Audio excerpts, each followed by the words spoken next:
1964 until present day, the Ford Mustang has always been a big piece of American pop culture. But in 1970s, a gas crisis hit, so the sorry excuse known as the Mustang II was born. All I can tell you folks, this ain't your daddy's Mustang II.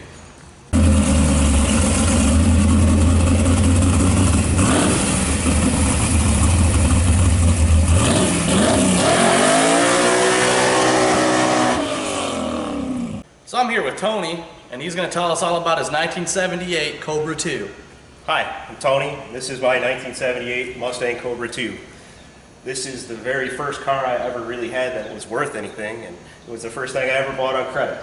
So I've had it a really long time because I'm kind of an old man now. Clearly it wasn't like this when I got it. It was gold, it had 13-inch wheels, it had 100 horsepower, 302. That was, by any stretch of the imagination, kind of a piece of garbage. But it was mine, and I thought it was cool, and I chopped the exhaust off at the first day, just like everyone else that has a Mustang does. But if you want to take a look around, we'll go ahead and pop the hood real quick. Yeah, because we know that this ain't your 302 no more, huh? Well, this is a 377-inch Stroker Windsor with 12-to-1 compression, 700 lifted valve camshaft, nitrous oxide, and a 4-speed stick-shift transmission that is heavily modified so that we can do power shifts at 8,200 RPM and pull wheelies and all the fun things that come along with that. And now once again, people, he paid credit. He bought this car at $800 credit when he was 18 years old. There you go. I know people that spend $800 on a weekend away. I bought a car and spent every damn dime I had ever since then probably putting it in there, at least until 1997, because that's when the car was finished. So now you told me your dad was in the car. So what did that just really carry you into getting into him yourself? Oh yeah, my dad was one of those guys. He had a 70 W30 when I was a kid, and everyone that knows my dad knows that he is the most anal retentive person in the world. He is OCD to the max, and he had this little red and white W30 442, and it had the plastic finger hut seat covers on it with little triangles. I mean, you get off the thing in shorts, you have little triangles on your butt. Oh yeah. Well, I mean, but this car was badass, and when I was a kid, we'd get on the freeway and he'd boom down the entrance ramp, you know, and I thought that was the coolest thing in the world.